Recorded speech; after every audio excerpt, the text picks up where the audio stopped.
Well, hello, Suzanne, and thank you for joining us another evening for a special topic. We're going to talk about a show that means a lot to you, and you made quite a few appearances over the years on Beyond Vaudeville, which was a NYC, New York City public access show. So I'll let you tell us all about it.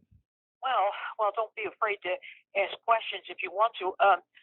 Beyond Vaudeville was something that I had never heard of before. When I got the first letter about their annual show at New York University, this one was to be the sixth one. I had never heard about it, so I had to put in a few phone calls for directions on how to get to New York University once I disembarked at the Port Authority bus terminal. So that was 1986. In my first Beyond Vaudeville appearance, I did Underdog. And when was that? Do you remember the year or date? Yeah, I remember April 30th, 1986. I liked it because the master of ceremonies was always some big show business person. On this occasion, it was Daniel Bonaduce, who had played Danny in the Partridge Family. So so was that a live show or was it a television show? It was a live show, but the arrangers, the arrangers in the room had set up a cocktail lounge in the auditorium part of it. There were these round tables with several people grouped around each table, and they were drinking booze. I didn't think that was a good idea. Well, if it's a lounge, I guess. Would you prefer them to drink like soft drinks? Yes. Okay. So you started with the live shows, and how many of those did you do? Now, before we get there, how did you meet Rich Brown and company? Well, he was one of the directors, the one in charge of the whole production. Right. And you remember other people that were involved? Well, there was a John Walsh who would make a habit of appearing in a gorilla suit. Right, Joey the Monkey. Yeah. Okay. And who else do you remember from that show? I don't seem to remember the other people. Okay. So how many live shows did you do before you started appearing on the TV, or were they going back and forth? How was the whole setup going? I did 7 live shows. Okay. And this was all before the television show, or did you go back and forth live and TV? No, I did all live, and then they had the TV show as a different medium. And then okay, so you tell what? So how did everything go? How did you like the show and all that? What do you mean, the first time? Well, you can tell us the story any way you like. Well, I had to I had to hope that the attendees minded their manners because they were in a cocktail lounge. Well, it's a shame it was just an annual production. Now the next year, I had to do Dracula for 2 reasons. One, 1987 was the 90th anniversary of the Gothic novel, and 2, Al Lewis, who played Dracula alias Grandpa Munster in The Munsters, was the MC. Oh, okay, that's interesting. So, what did you think of him? He was elusive. I was hoping he would be impressed by my performance so that I could discuss it with him afterwards, but he made himself scarce. And one other thing that happened that night was shortly after I had left the stage, 2 comics came on with some skits, and they also made fun of Dracula in the process. So when they were finished, they came back into the back room only to see me pointing my sword at them. I see. Well, maybe you scared them. Well, that was the idea, because they deserved to scare, because they had undermined all the work I had done to do a serious and perhaps frightening Dracula presentation. Right. So maybe you also scared Grandpa Al Lewis. He wasn't there. Well, because he ran away. In that room where all the performers went as soon as they had their turns. Did you think maybe your performance was so realistic and scary that people just ran away? What people just ran away? Like Al Lewis, Grandpa. As soon as he introduced another act, he disappeared somewhere, and I could not find him after I had my turn. Because I really wanted to see if he was impressed with the idea of Dracula in dance. Because he was the monster too, right? What? He was playing a monster on television, so there could be some connection there.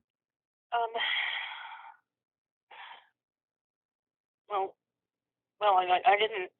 Al Lewis made himself scarce, and these two comics spoiled all my serious, conscientious work that I had done for Dracula. Yeah, well, they should be ashamed of it. Do you remember who they were? No, I don't remember their names. Okay. It wasn't David Brenner, was it? Huh? It wasn't David Brenner, was it? Never mind. Let's move on to the next. So what was the next show you did? The only David Brenner I've ever heard of was the David W. Brenner who was a key man in Philadelphia. I heard about him, when I was still working in Philadelphia. I was just trying to think who was the comic back in the 80s that could have been popular enough. But okay, so that was the first one, or the second show, the second one. So you did a bunch of other ones. Who else did you do shows with? Who do you remember? In 1988, fortunately, the producers of the show arranged all the chairs as just a regular auditorium. There was no more boozing. In 1988, it was the 50th or golden anniversary of Superman, so I did his cousin, Supergirl. Okay, so were you at the same time doing the TV shows? Like you would do a live show and then a TV show? Were they doing back and forth? No. No, you didn't appear in with Mason Reese on a TV show? That wasn't until the live shows stopped. The last time I remember being in a live show was 1994. Okay, but what was the first television show you did with him? It had to have been sometime in the mid-90s. Well, the studio was located much farther north than New York University, so that I had to commute to and from there by taxi. And that first time with Mason Reese, there was a female singer who sang a pop number, but then when Mason Reese was going over the guests that were appearing that day, the singer let out one loud note. "Oh! You had your turn," I said to her. So you put her in her place. What? You put her in her place. Well, I had not yet had my turn, and she talked a blue streak, so that I was afraid that I wouldn't have time to do my whole number. I might have to trim it. I see. So it also reminds me of the 1989 live show. The mistress of ceremonies in that one was somebody named Secrete. Now, when I got there, I found out a rule had been set up. Reduce your numbers to 2 to 3 minutes long, so that Secrete has time to comment on one and then introduce the other. But Secrete overstayed her welcome because she talked far too long, and then it was too long a time that she'd been talking before she got around to introducing the next performers. Uh-huh. And do you remember her last name? No, I don't.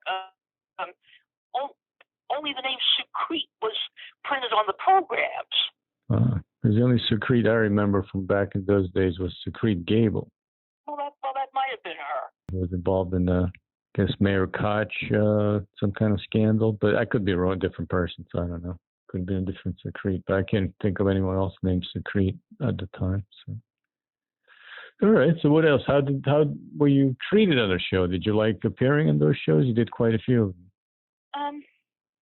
Yes, the attendees appreciated me. Well, the next 3 performances I did, the stages were so small, and I was asked to do Underdog. All I could do was showcase posing, and as soon as I had finished, it would not yet be 8 p.m. I had to leave in a hurry and take a taxi back to the Port Authority terminal to get my bus home. But you had a good time appearing in the show. Yes. Okay. And then you kept in touch with Richard because you've done a lot of shows with him, right? And then he invited us to Jimmy Kimmel back whatever that was, 2006. Yes, 2006. Well, before that, I was on the TV show and a few times, but then Beyond Vaudeville changed its name to Oddville, where they had a national television program on the MTV cable channel. Right. The New York-based show was strictly Manhattan. Okay, well, that was 97, right? Wasn't that 97? Yes. Yeah, Oddville was on 5 nights a week during the summer of 1997, and I was on it 3 times. Oh, okay, so you appeared 3 times. And that's the same studio where Checkerboard Kids was filmed, right?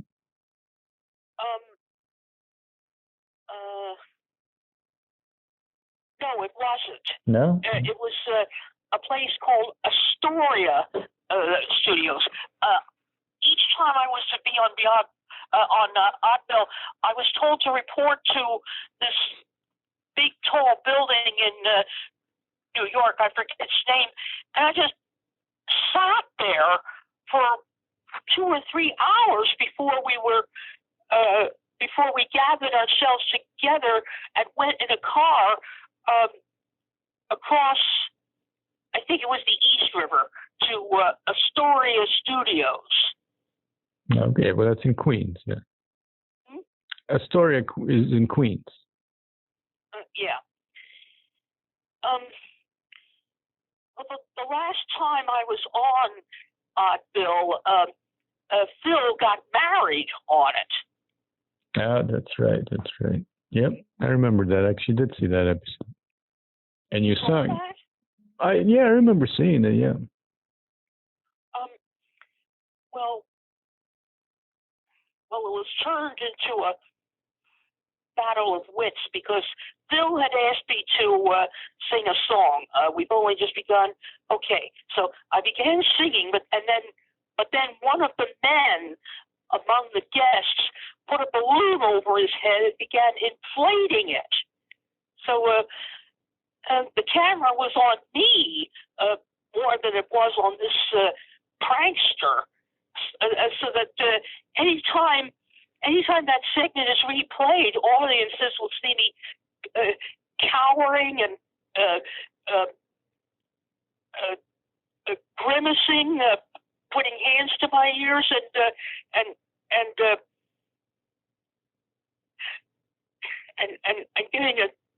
doing a slight jump in the air when the balloon exploded. Right. And it was simply uncalled for. Yeah. Are you sure it was a balloon? Are you sure it was a balloon? Yes, I know balloons when I see them. Oh, okay. I was just checking. So as soon as we paused for a commercial during that last episode, I went over to the man and slapped him in the face with all my strength. Oh, wow. So what did he do? Nothing. Really? Well, that's pretty violent reaction, Suzanne. Smacking people. If you had been, when we were shooting the documentary, one time when we were in Ocean City, I was sitting on the boardwalk, and you were filming me. We were asking questions when this prankster rushed over across the boardwalk and made a face in the camera, and then ran back to a shop where he worked. And then after a little while, you said, "Hold on for a little while," and you went over to that store to scold that man. Okay, well, I guess. So, what are you trying to say? He deserved it? Yes. Okay. I guess I have to agree with you there, Suzanne. I said I'll have to agree with you on that one. Yeah. Well, now that Oddville isn't on anymore, and I haven't done any more Beyond Vaudeville performances, is Rich Brown going to keep me in mind for any other future productions he might do? Because he's in California now. Well, I hope so. I mean, I'm pretty sure he's the one that requested this interview. I got an email from their channel, so I will get in touch with him. I'll send an email letting him know that we recorded this and when I put it up. But you did something a few years back in Philly, didn't you? Do a live show? Phil told me that you guys went to Philadelphia a couple of years ago. Oh yes, that's right. I think it was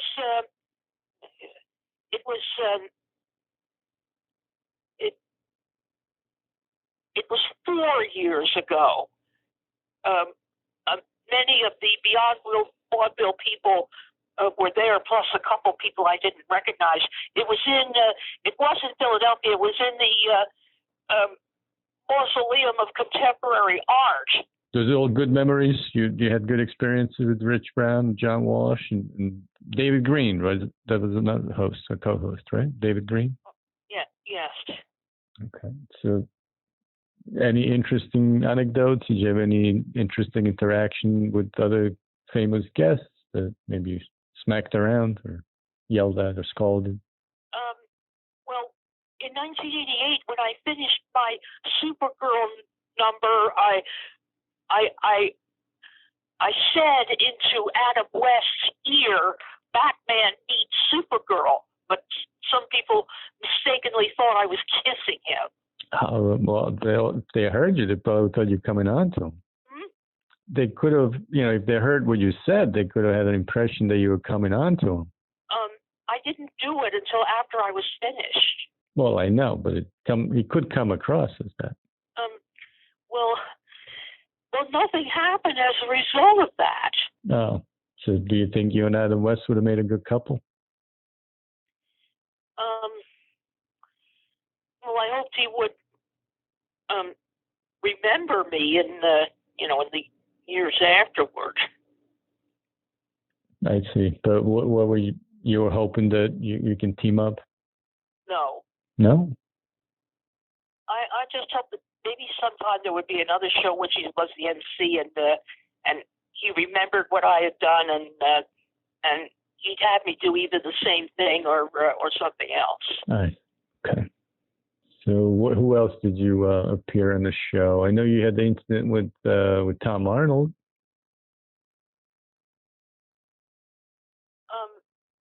Tom Arnold? Yeah, you yelled at him on a TV show. He's a comedian. Oh, he was. I don't know what he does now.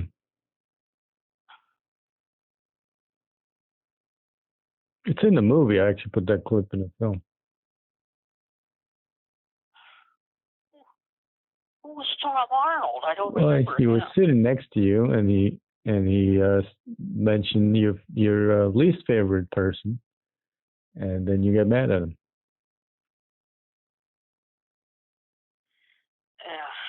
Well, was Tom Arnold some big showbiz VIP? He was at the time. I mean, he's still, I guess, well known, but I think he had a comedy career. He was married to Roseanne. Then he had a bunch of movies. One with Arnold Schwarzenegger. He had a couple of movies that came out that were popular, and then kind of, that was the peak of his career. Now it's kind of on the slide down. So I'm not sure what he's doing now.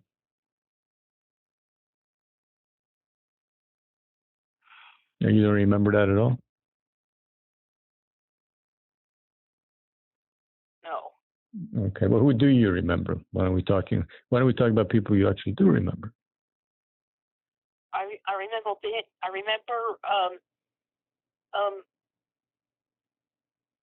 remember the hosts of the 86 to the 89 live shows.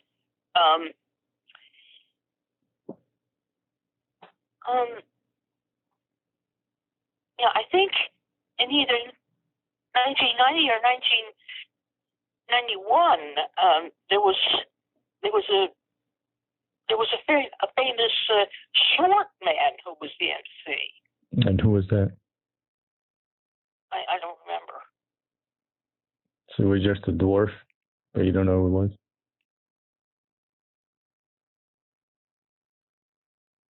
Oh, I'm sure he had a reputation. I just remember a short man once as the MC. In 1992, another Arnold appeared on the scene. Arnold Horshack, that is Ron Palillo. Okay. And then what do you remember about him? Welcome Back, Kotter? Yeah, I know the show. So what do you remember about him? He was pleasant. I didn't get a chance to talk with him in depth. Did you watch that show when it was on? Welcome Back, Kotter? Yeah. I watched it sometimes. I didn't go head over heels for it. Mm-hmm. Oh, he passed away. You know that, right? How old was he? I'm not sure, but he passed away in 2012, so he couldn't have been that old. Then it's been a while. Well, yeah, 8 years ago. Well, yeah, I could be wrong. I think it's 12, 13, something like that. So I would imagine he was, I take a guess, late 50s, early 60s, something like that. That's just a guess. I don't know how old he was. Yeah. You remember him as it was a good experience? You got along with him? Oh, I probably got along with him, but I didn't get a chance to talk with him in depth about did he have any past rapport with Underdog? What did he think of my doing Underdog in dance with in '92? That was an Olympic year.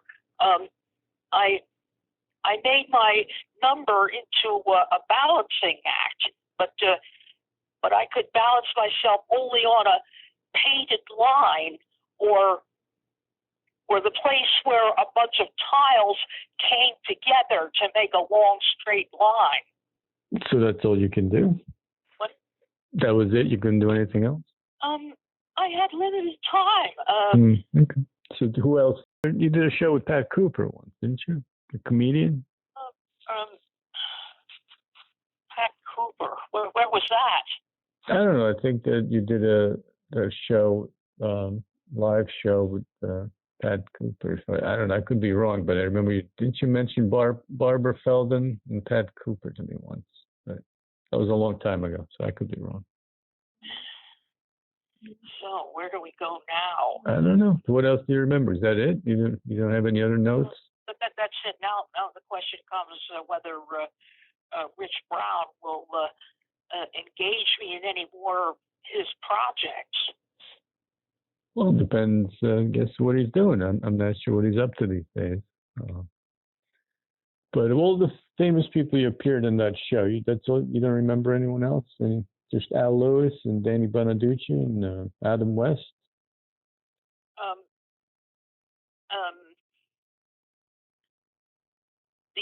The over talkative Secrete.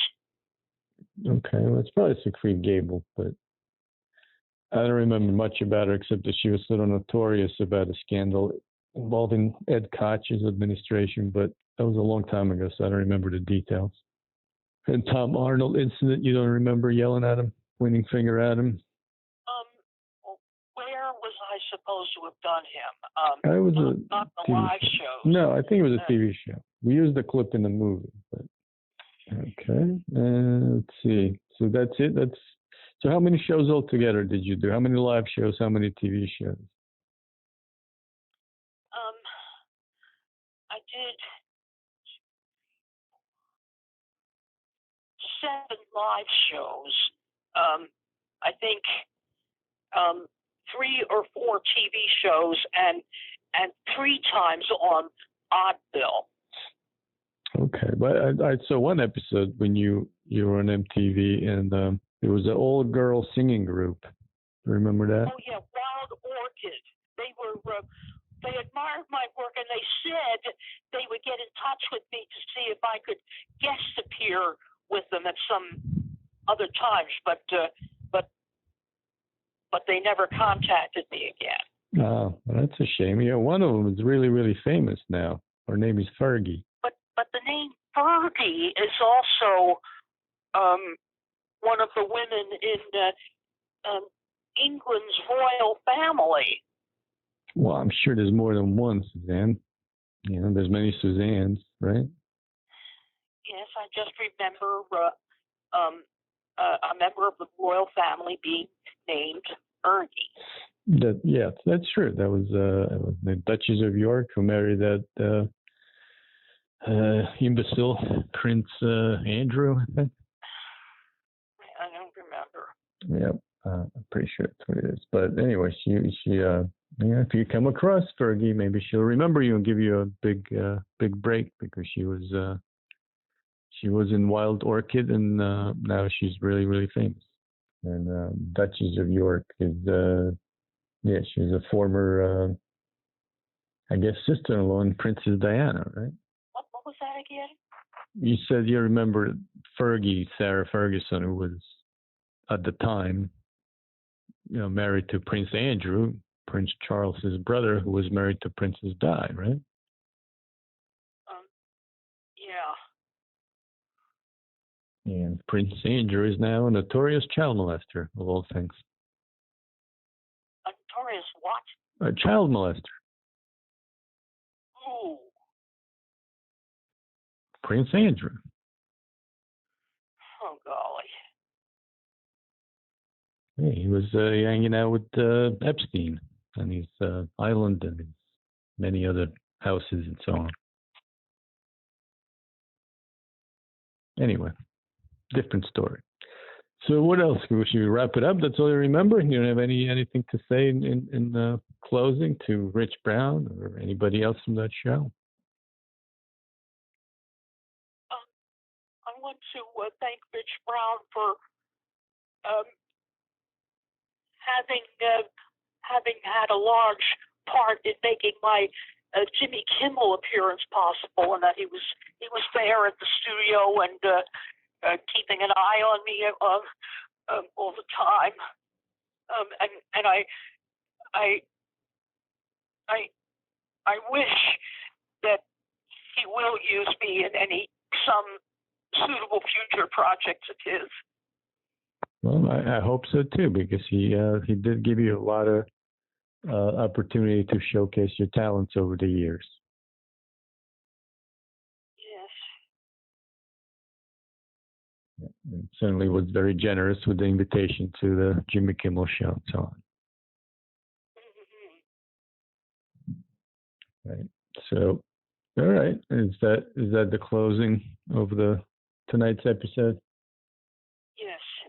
All right. Well, thank you very much, Suzanne, for going down memory lane and telling us about your experiences on the TV show Beyond Vaudeville and the live shows as well as Oddville, right? So, thank you, and we'll speak soon. I'm looking forward to picking out our next topic. Absolutely. I'll see what the audience is looking for, and then I'll let you know, and then we'll record another one. So I hope you enjoy your evening. You too. Okay, bye-bye. Bye-bye, Suzanne.